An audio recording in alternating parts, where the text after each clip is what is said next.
All right, back for another episode from lovely Chicago, and probably got a couple more weeks before we are coming in live. I said Riker style, mic'd up from all of the different colleges we get to visit as part of our assessment tour this year. So that will be fun. But OGX in the wild. OGX in the wild, a lot for 7 weeks of crazy based on the I said to Laura yesterday, this puzzle piece of how to get to all of the lovely universities in the country is I was like, never heard of this airport, but I'm sure we'll figure out how to fly to it. Should be fun. So on that note, though, one of the topics I think that's kind of come up in a couple of ways. One is we're in the middle of wrapping up over the next few weeks our college athletes. And so I think there's a variety of sort of reason that college athletes come to us. Sometimes it's from a relationship with their coach that we have. Maybe we are working with that university when we get back, or we have some sort of relationship with them. And sometimes it's separate. And maybe this is the first time they've had access to data or things like that. And so I think there's, some conversation of how they translate that into their college experience once they go back. And then I think there's just this conversation that's been evolving over the last few years. When we first, 2019-ish got into the space that we're in now, I think it was pretty common to hear college coaches say that they didn't have time in the 4 years that they were with athletes to make change on the athlete, and they were very much recruiting as is. And sort of like how you performed was, what they wanted. You as a senior is what they were hoping to get. And I think there's been some evolution of that. Not to say it still doesn't exist in some ways, and the transfer portal brings in a whole mix of things into that and lots of different things there. But I do think the way that college coaches are viewing the time they have and the change that they can make on athletes is evolving. Certainly we have seen, we're going into year 4 with some colleges. And so we've gotten the opportunity with some of these colleges to see pictures over many years and how much change you actually can influence during that time period and the growth that you can make on athletes. So just kind of open floor a little bit. I think this concept of like, what does player development look like? I guess specifically at the collegiate level for this conversation, kind of at that older ages, what does it mean to be player development minded? I think that gets thrown around a lot. So, what does that even mean to kind of take a player development approach? Who does it apply to? Is this just D2s and D3s and mid-majors that should be doing player development, or what does that look like? So open floor, I have some thoughts, but I'll leave it to you guys first to kind of give your thoughts on this and what we've seen over the past few years. Go ahead, Ash. Who's up, me or you, Laura? Okay. Go ahead. This kind of, I go back to the conversation. It was like one of our first episodes where I referenced a conversation that I had with my dad where he, was like blasting negatively the like data analytics world in baseball because he's a little like old school at heart, of just like managers over using data and not tapping into their soul for decisions. And so he was blasting like the use of data. And then I said to him, what about like player development? Like he's like, well, what's the difference? And I said, like, well, what you're really talking about is just like in-game analytics for decision making in game, leveraging that athlete and the tools that he or she has, knowing what matchups are best, when to make a decision. What about, should this athlete bunt or not bunt or hit away when the runners are here versus there? That's all in-game stuff. But what about the, utilizing data and technology to be able to like enhance their tools? And he was like, oh yeah, obviously you got to have that. And I think that's where my brain really went to. To me, what player development is, it's not just like the world of data. I think this topic came up. That's what we were discussing a few weeks ago or a few months ago. It's not just like, what is data? It's more of a like, okay, there's a way to analyze data in order to just leverage what someone currently has available. But what player development is about is recognizing when you are going to use information of all sorts. Laura, I think you do such a great job of helping people understand like data is not just what comes through on like Yakutech and Rapsodo, but it's utilizing information and data to make change, to make educated decisions on what changes you should make and how to do it. And this is not just, athletes who aren't good enough, they need player development. They do.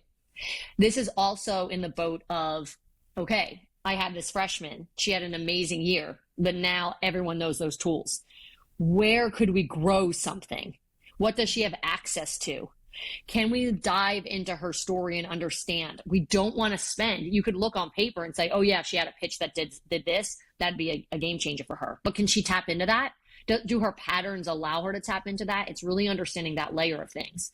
It's also, I think this is a major concept that to me I'm really passionate about because it's really misunderstood in our game.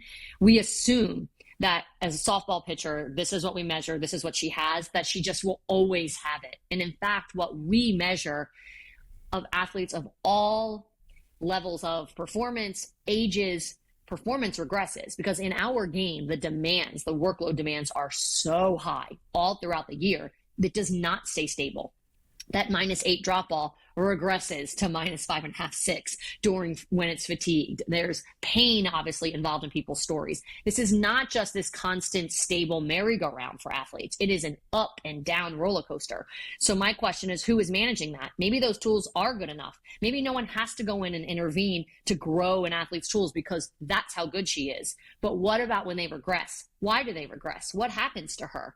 What are the ways in which we can sort of, have a plan for, we have to watch for this. If this starts happening, our assumption is that it's going to influence this tool, or she could experience pain here. So let's lay that out ahead of time. Let's understand how to be thoughtful about her workload management because of those things. It's the management and the protection against the unraveling of those tools is also player development. So it's both this concept of helping an athlete make change, regardless of where her starting point is. One, because maybe the tools aren't good enough. One, because maybe she's just trying to add something. And it's also using data to have a thoughtful plan and management strategy and system to make sure that the change we don't want to see isn't happening. And so I think more and more, as the game is just starting to understand the motion a little bit more, understanding you cannot just overthrow a single athlete. We're trying to leverage athletes that maybe like, okay, she has a single tool that could add for us, or she has this. How could we get her to do a little bit more of this? I think this is why the world of player development is now coming into play. But I would say there are very, very few, not only universities, but athletes out there that can just recruit, take what they have, and feel like we're just going to sustain it. It's just too, the demands of the position, the demands of the game are too beastly, if you will. There was an episode of Redefine the Circle a few weeks before, while Riker was still working for us. And this is the episode where we really emphasized what management was and how player management, athlete management, obviously we were specifically talking about pitchers, fits under player development. And that was so important to us. That was a message that was so important to us to get out there because, we knew college coaches need systems to manage their athletes. They need them, especially while in season. And they don't always understand that that's also player development. It's not just, oh, you're the biomechanics people, come in, you show us these avatars of where they are. You tell us their posture's good here and not good here and send us on our way.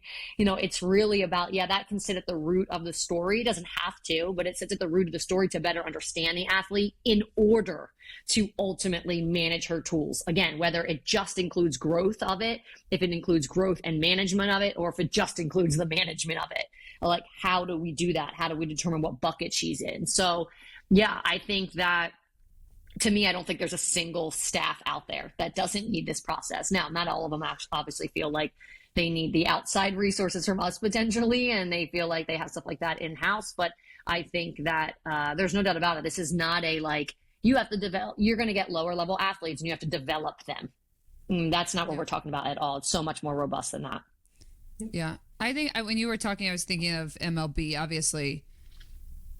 And it's like the reality of it is that a college should probably not, and is probably not going to spend the resources that MLB is going to on player development. There's not that much at stake money wise. So there's some give and take about how much money you're putting into it. But I think about some of the conversations we've had at the MLB, who obviously on that side is ahead of softball, a few years ahead of the process. And so it was very much like Moneyball.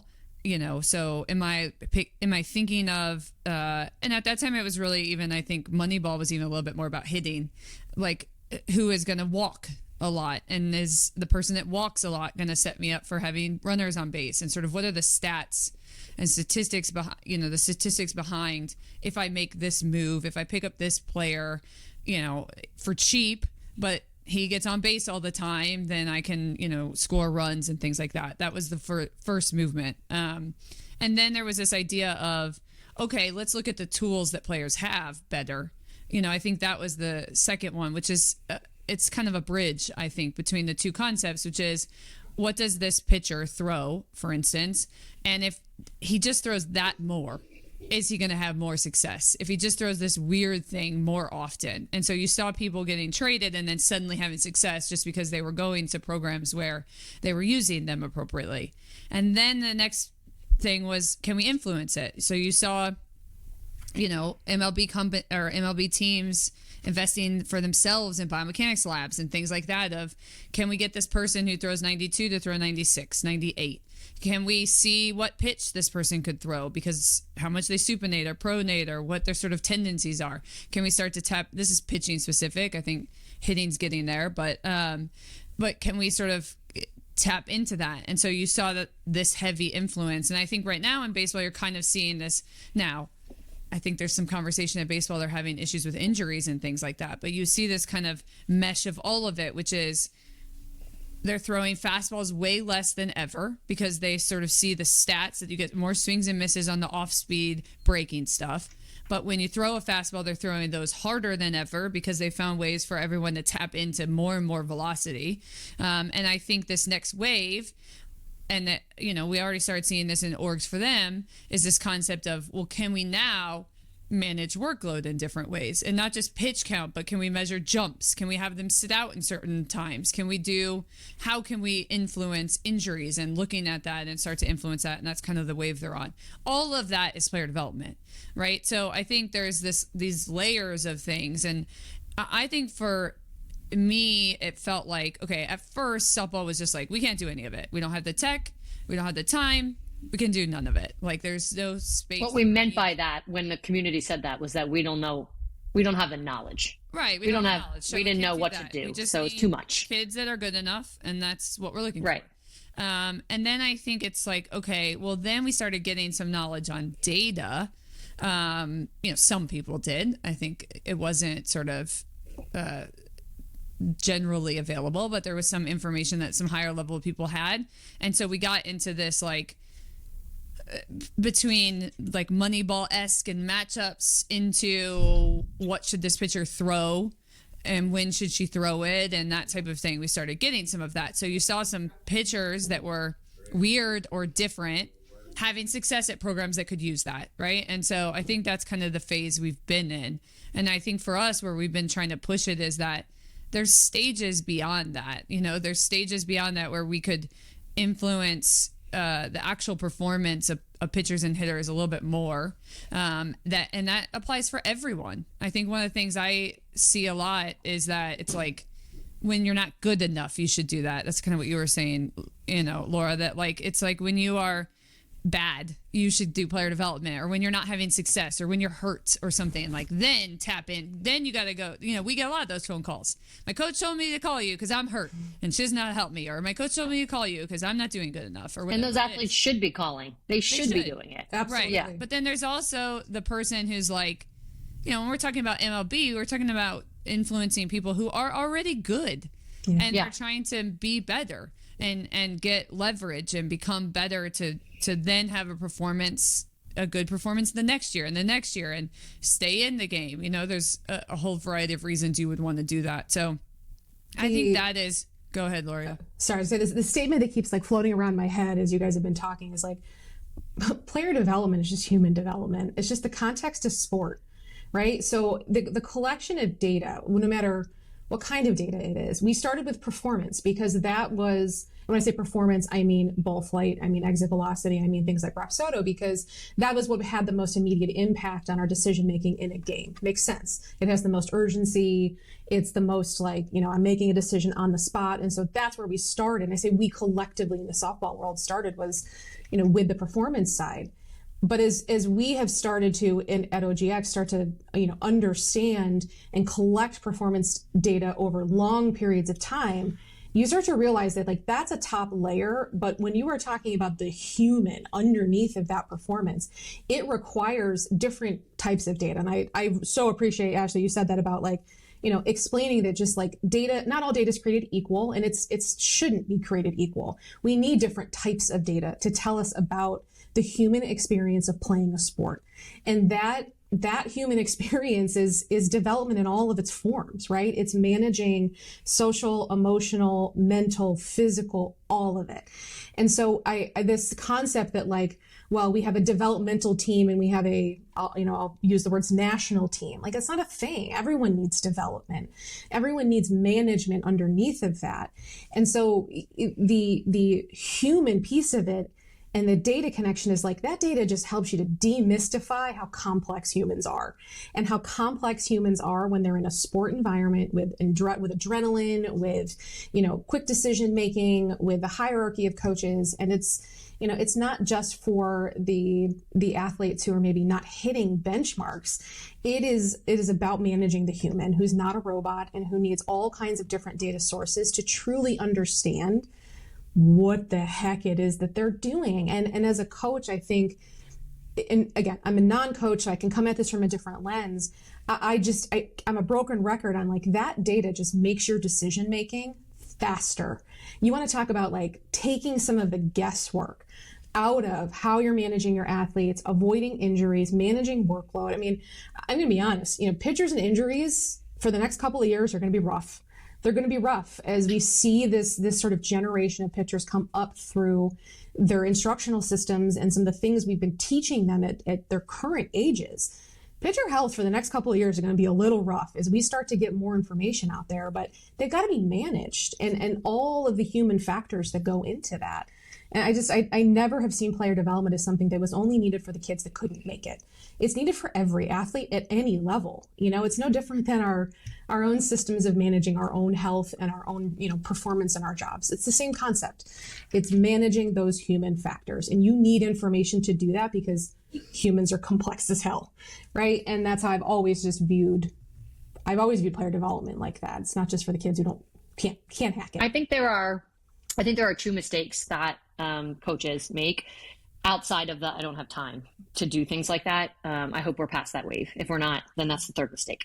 But the other two, I would say, are one, living in this world where we treat pitching as if it's the same as baseball, failing to recognize that the motion is wildly different and has such greater opportunity for energy to leak.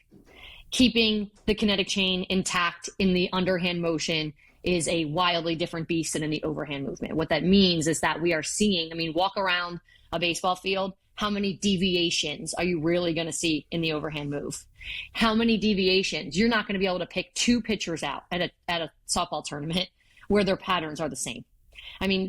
As we know, because of the complexity of it, because of the open chain airborne element of it, rotating twice in the air, the breakdowns almost feel infinite of how what posture looks like, what rotation looks like. So where we really fail is that she has this tool, she has this tool, she has this tool. I need a drop baller, I need a rise baller, I need a pitcher who has all of it and she's my ace, for example. This is a talk that I'm obviously going to be leaning into a little bit during PITCHSTOCK, is we have to understand that part of her story.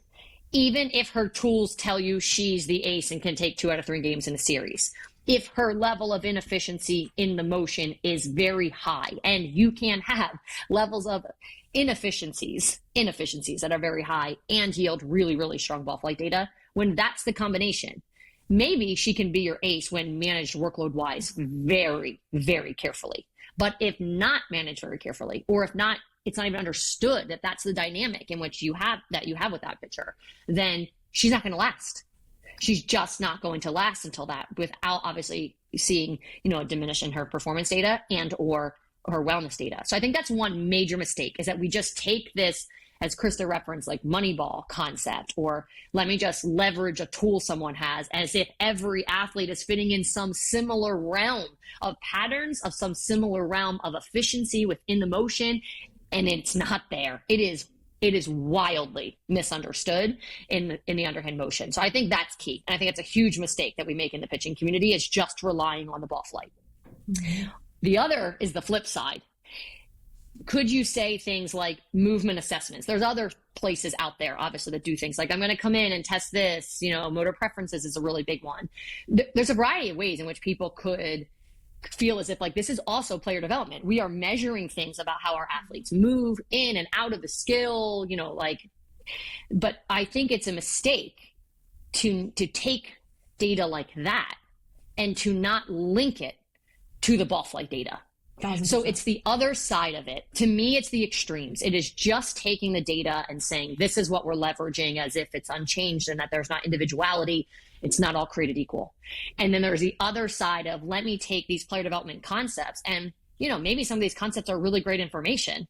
Not to say like, some of these things companies people are utilizing, the data that they're collecting is not maybe useful and really helpful to understand, but to have no system where, okay, for this athlete or with this group of athletes, we measured this, we saw this, so we changed this, and this was what happened.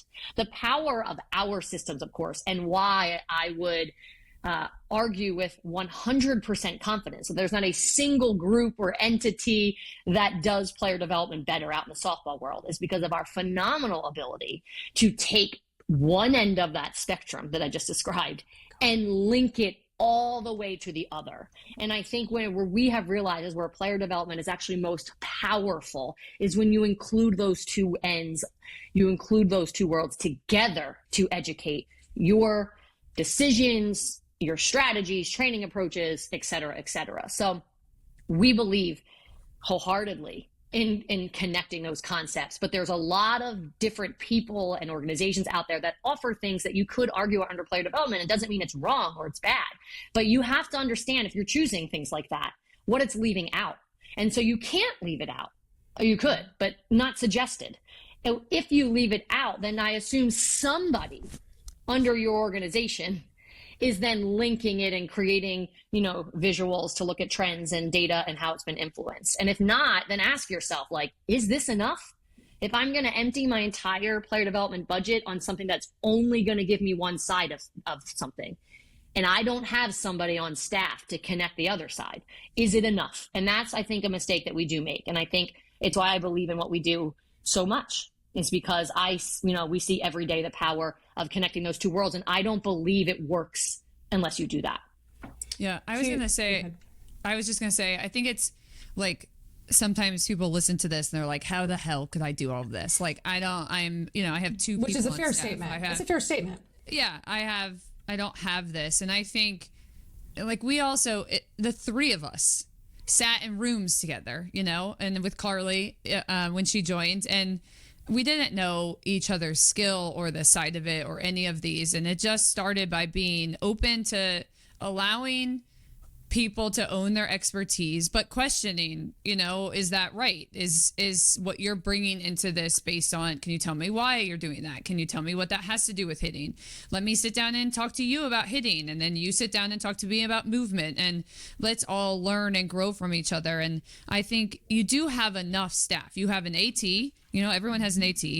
Everyone has a strength coach. Now, those two could be run thin, and I get that. They could be the AT and the strength coach for everyone. So there's limitations to that.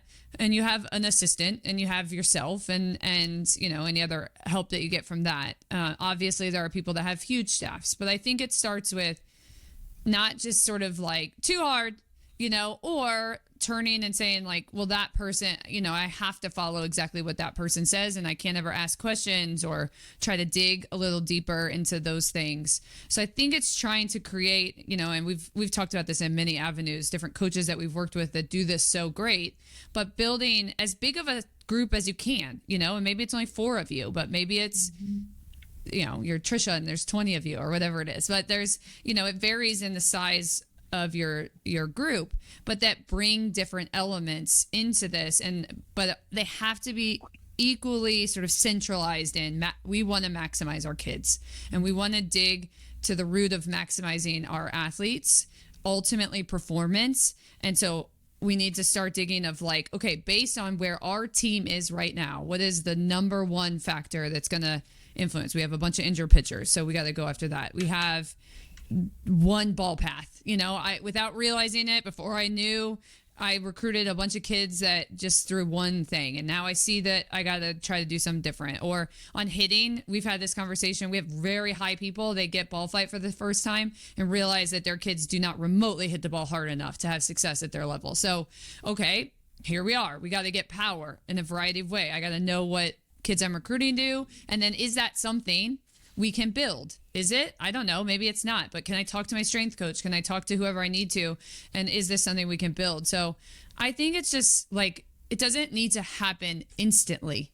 Like these little baby steps you can take, there are some of those that when you really sit down in a group and you identify what is the most important thing this year that our team needs to improve on in order to have more success, and you just tackle that together, you're going to learn a lot. You're going to make a lot of impact. And then the next year you can build on that. And that's sort of, that is how it's like our roadmap, right? So we do that for individual athletes. What's the first thing we're going after? I can't go after everything. What's the first thing we're going after? What influence do we think that's going to make? And then where are we going from there? And so I would just say for coaches, like, it is a lot. It's not discrediting that it's a lot. And when you get into it, you feel responsible for every impact you have on your kid, and can feel heavy and it can feel a lot, but it's only a lot, I think, and only impossible if one, you try to micromanage everything and control everything, and you're going to be the person that learns everything. You got to build a team, and the team can vary in size based on the resources you have. It can involve people like us. It can involve external people. It can involve sort of whatever you want from there, but you need a team. And you need to really get clear about what you're going after. The amount of times I've had conversations with people on the hitting side that said, like, oh, we need to improve our offense. And I'll say, like, what about it? And they're like, well, we didn't have a good offense. But like, yeah, but why? Like, did you not hit for power? And not like, can you be more specific? Like, what specifically held your offense back? But that gets to Krista, the concept of like, you have to measure something. If you can't identify what you're measuring, right? Measure stats. If I'm going to bring this organization in and they're going to tell me that this athlete moves like this and they move like this and I should do this and I should do that. What we're getting back to is that what player development is influencing. It's using data, having an approach to influence, to make change, and then seeing if it worked. So that, I think that's exactly right. This idea of like, and we brought them in and we learned this. It's like, yeah, you can learn a lot, but did it do something? And then specifically, not just she got better, like, but this specifically, like, where is the data to show? Because we can get biased very easily and very quickly. Right. Along those same lines, essentially, it's what you're saying is like, it's not about doing everything. Right. And it's not about doing everything. It's not about doing things right. There's no right way. Right. At the end of the day, if you have that process, you identify, you use data to make a plan, you see if it worked, then it was right. And even if that way is different than I would have done it, it doesn't matter. Right. There's an art to all of this. Everyone has different things. I'm in a D3 conference and my batters don't get on base enough, and we don't have resources to anything besides video. And I'm like, we need to walk more. We need to stop swinging outside the zone, and we're going to measure that. We're going to measure every time you swing outside the zone and how many walks we get. That could have a massive impact. That's player development. You have influenced your hitters to become better at something you think is going to help your team be better. And I think it doesn't have to be high tech. It doesn't have to be high tech. That is when I always, I think something that we have talked about a lot with like behind the scenes when, we have groups of coaches here is that start somewhere. Oftentimes that conversation centers around wellness questionnaires or wellness information or, being able to understand more about what underlies, that athlete stepping into the cage, stepping into the bullpen. Start somewhere. I don't care if what you're describing, Krista, is literally like a notepad with tick marks on it. That's it. It's great. It's like those systems have to evolve. We did not start in a place where, we had all of this integration with all of our data. It took us years to build that and years to iterate on it. Is it perfect? Absolutely not. Does it work for what we do on a daily basis? Sure. Could it always be more efficient? Absolutely. But that did not just show up because, the three of us and Carly sat in a room and said, this is how it should be. It started with conversation. What you said, Krista, about like, we just were in the same room. That's what I kept thinking, Ash, when you were talking about like the extremes, right? Of you can assess, you can do whatever version of assessment you want, make sure it informs you to actually make a decision and take actionable information. And you can do the analytics side, the ball flight side. But what sits in the middle of that is biomechanics. And I think that's where like one of the biomechanics community, I think has a lot of work to do on branding. I think it's misconstrued of what biomechanics really is. But in my mind, that's what sits in the middle of it. So when we talk about going to these colleges, we offer them the movement assessment piece. It's one piece. Is our assessment the best one? I have no idea, but it tells us what we need and how to communicate to the coaches. That's all that matters. It's why we've hesitated on certifying people in our assessment, because I don't actually know if it's the perfect thing that's out there, but it works for us right now. And we've continued to iterate. And then you add the biomechanics piece. But what people see is like, oh, you're the biomechanics people. It's like, wait a minute. We also collected Rapsodo data. We collected power data. We did a full health history review. I mean, you want to talk about taking on the human factors. That's what that process is. But if that information is not actionable, and or sometimes the trap I see coaches fall into is, all right, great. We're going to do all this in the beginning. I'm going to get all this in August, September.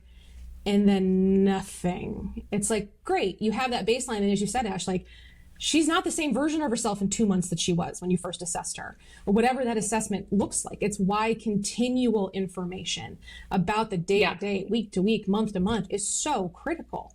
And so it is, it's the opposite ends of the spectrums with, biomechanics in whatever form, sensors, motion capture, video, whatever it looks like. That's in the middle of it, is applying that throughout that spectrum of getting to performance.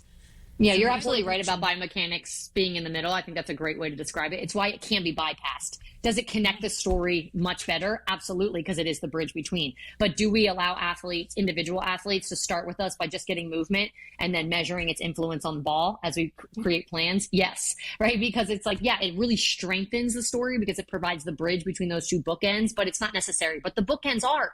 They are. And I think when you were saying like, is what we do perfect and it's taken a really long time to get here. I also want to make it really clear. We have instances all the time with athletes where what the plan of attack, the approach is not working.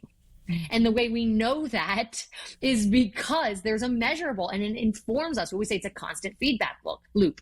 The measurable is informing us that the current approach isn't working. So, we take very educated guesses of why, and we make an adjustment, and then we look for that end result. And I think that's really, really important. That's why I'm saying, like, how do you know?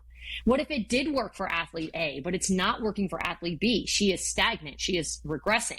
Like, what this idea of not having, just taking like the movement world and then just applying one size fits all I think is terrifying. I just, I know that people are spending a lot of money on things like this. And I don't understand the world where there's not a very clear measurable to give you that feedback for the individual, not an entire group, but for an individual of whether or not you're on the right track. So you're absolutely right, Laura. Putting biomechanics right in the middle is exactly where it belongs. Doesn't need to be a part of the story. And I think that's maybe the best summary of why it's always kind of irritated me when people are like, you're the biomechanics. Are we able to do the biomechanics? We are. Do we study biomechanics every single day?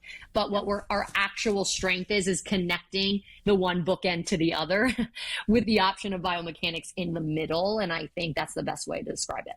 Yeah. I was just going to say, maybe kind of wrapping up I think if you're a coach out there and if you're an athlete, and you're kind of seeking this, you feel like this is your next path. Like I need to do more in influencing myself or my athletes.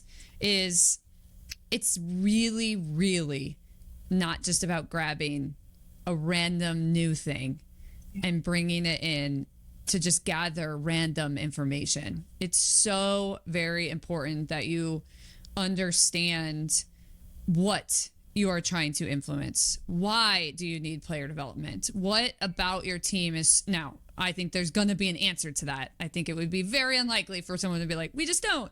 So, but like, what is it specifically about it?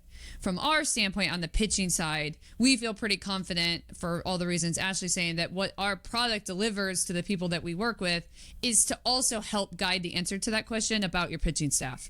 What do I need to tackle about your pitching staff? Is it workload management? Is it ball flight? Is it movement? What is sort of the key thing that your staff needs? Is it not a theme? Is it more individual? Is it that? So that's something that we feel like we help answer. That's pretty unique, I think. And most of the sort of external services or the things you can learn, they're just pieces. It doesn't mean don't do them.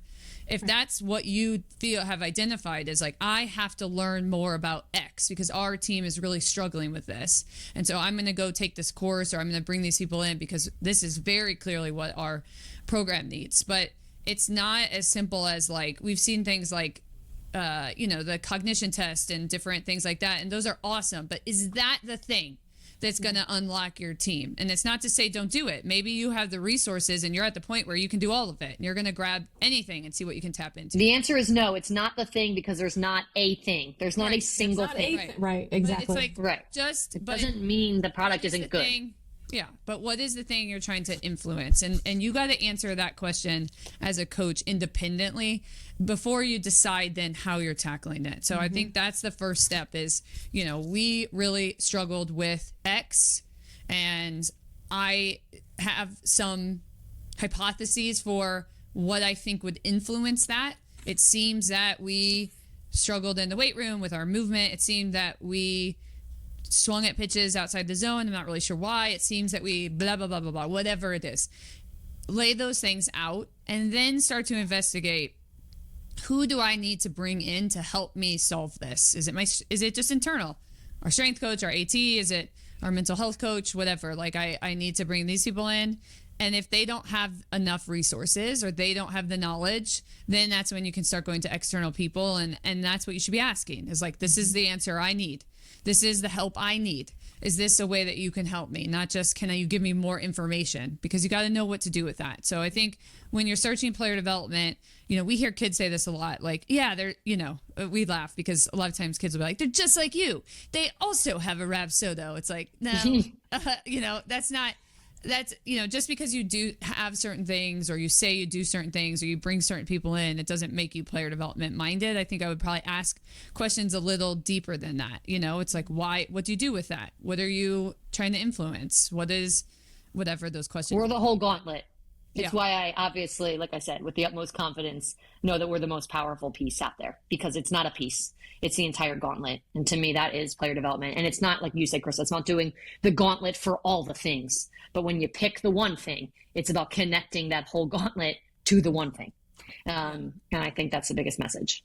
I think there's the last thing I just want to say is I think there's a huge conversation for return on investment with I am very confident, as you said, Ash, I am so confident on the return on investment that our college partners get. I am very confident on that. I think the value of what they get from our process, obviously it's an incredibly biased statement, but I think there is a lot of conversation to be had amongst your staff and your budget of what is the return on investment for services like ours to educate our staff, to help us create systems, you may be spending a ton of money up front and without a ability to integrate into systems, without support from whoever to put it all together in the pieces. What is your actual return on investment? Did you spend a ton of money and it ultimately didn't inform things that you needed or didn't fit your systems or didn't give you support in the ways that you needed it? And I think that's a huge question given,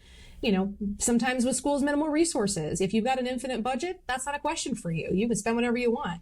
But when you're talking about strategically spending minimal budget money on stuff like this, on information, on education, on knowledge, on assessments, whatever that process or that product is, what is your return on investment? Did it help your staff, not just your player staff, but your coaching staff? Did it help you as a coach to do things more efficiently, have more time, whatever? That's a huge question I have for a lot of all of those products. For our products, I would, like I said, I think I would say our return on investment is pretty good.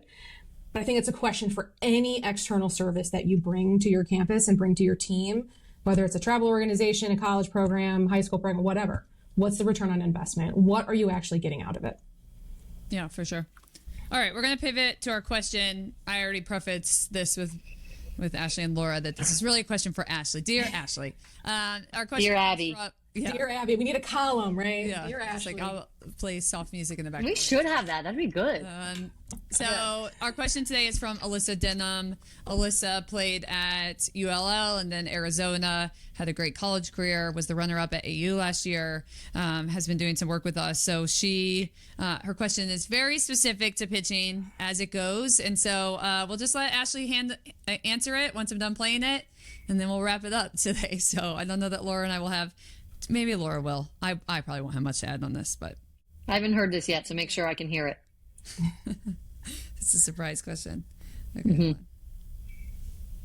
All right, here we go. I understood my story. I understand my pitch a lot more. And one of the areas that I can get better at is lengthening out my arm and getting a little bit more stretch in the backside of my windup. And I'm just wondering what drills I can do and really what the downfalls for me could be, or the improvements that it can have on my overall pitch. This is a good one. I think you asked her to record this like way before I did this, but I did a Sunday educational post on social media that was really centered around this topic. What Alyssa's referencing is bent arm path. Bent arm path has, I think actually this Sunday, I have another one coming out that's like, these are the negatives of bent arm path. But spoiler alert, here it is. When the arm loses length, it influences the ability to release energy essentially down the arm. It's a velo concept. Its ability to create stretch, to unravel the arm, to unravel the tension of the arm. So it can negatively impact energy transfer, and oftentimes it negatively impacts the ability to produce variability and break. Oftentimes, depending on the severity, someone with a really short or compromised arm length, they land with really low or poor trunk arm timing. They don't have time to manipulate the forearm. There's a lot of different ways in which it negatively impacts. There's severities. There are severities where it is a major problem, and then there are times where it's not. In Alyssa's case, she had a bent arm path, and what we saw is that because of the way that she unraveled her arm at that length, coming down from layback into deceleration, she was able to get her fingers on the ball in a way that produced some arm side run, and quite a bit of it on her down pitches specifically. What was really unique about her is that when she held for backspin on the other half of the plate, inside to a lefty, outside to a righty, then she got rid of that arm side and was able to cut backspin with horizontal break to her glove side. So she had some really interesting and contrasting tools. And so what I made really clear to her is that we have to be very careful not to totally undo the length of your motion. Now, if it gets worse and worse, it could lead to things like arm pain. It could start to now take away the other family of tools that she has, which is that backspin. So we have to watch the stability. We kind of just want to hold it. She kind of was working in this sweet spot. So we have to hold it there. What she is referencing is that, she asked me questions about doing things and having tools to really get stretch out of the arm. But what was really important about her story was for her to understand why the arm wanted to bend in the first place. It doesn't just go rogue on its own. Like, body's looking great. Let me just, bend the elbow, do this, do that. There's a reason for it. So for us to identify why it does it in the first place, to make sure that wasn't getting any more excessive as far as how her trunk was positioning. It is things like actually measuring how she looks when she reaches her arm overhead. We've done this with other college athletes where we know we're not trying to get them to pass that test, but we don't want to see regressions in it. So we have to hold. Obviously, we have data, biomechanics data, so we can attach even sensors. This is where wearables are huge. They're field friendly. You're just pairing to the same technology, to the same, it's not about this tech is better than this tech. This is the number for us that we know within those wearable sensors. Within this range means X amount of arm length versus this, and we keep them in range and we watch that. So Alyssa was really unique because we wanted to keep her current arm path, but that alone doesn't mean you just step back and do nothing. So I decided not to deploy. We have a protocol in our everyday plyos that we've designed that's about actually gaining length. This is not random. We have put this together over years and we have measured using our wearable. This has really positive influence on pitchers. I decided not to deploy that for her, but instead to keep workload really managed, to make sure she understood keeping up with movement quality, to watch for that lat length, and then obviously the other bookend, watching those tools in her performance data to make sure they weren't budging. We were trying to hold the sweet spot for her. That is not always the case and is typically not the case for other athletes. And instead, we are actively utilizing our arm length protocols in plyos to go after it. We're measuring if it's working, if it's having the influence. We're trying to get at the root of what is the trunk doing? How can we manipulate that a little bit to give the arm a better shot? In addition to obviously attacking some things in strength and conditioning to regain some mobility overhead. So I believe that's her question of like, what do I do for that? What's that about in arm length? And I think there's a uniqueness to her story. And I think this actually is a great question to wrap up with, considering our discussion earlier about player development, of the individuality of understanding. If someone like Alyssa had no idea what that meant and just overthrew and had, a crazy workloads, and because she has tools that are up, that are down, that are arm side, that are glove side, could be considered like an ace. I'm going to throw her 3 times through the lineup. If that arm length gets more compromised because of the workloads and the demands of the motion, now we're going to see a negative impact on her ball flight. So the understanding of that story to not only make a decision, what do we go after? What do we expect should hold, should change, etc., is individualized. That, to me, her story is a perfect example of player development at its finest. 11 out of 10, no notes. This is a great response. Thanks, Abby. 11 out of 10. Dear Abby. Dear Abby. Does Dear Abby mic drop? Because I thought that. I don't know. Then that, my friend, is player development. Yeah, it's good. Seriously. All right, well, that's it for us today, and we'll be back next week, I think. Probably from on the road, but and until then, we'll see you then.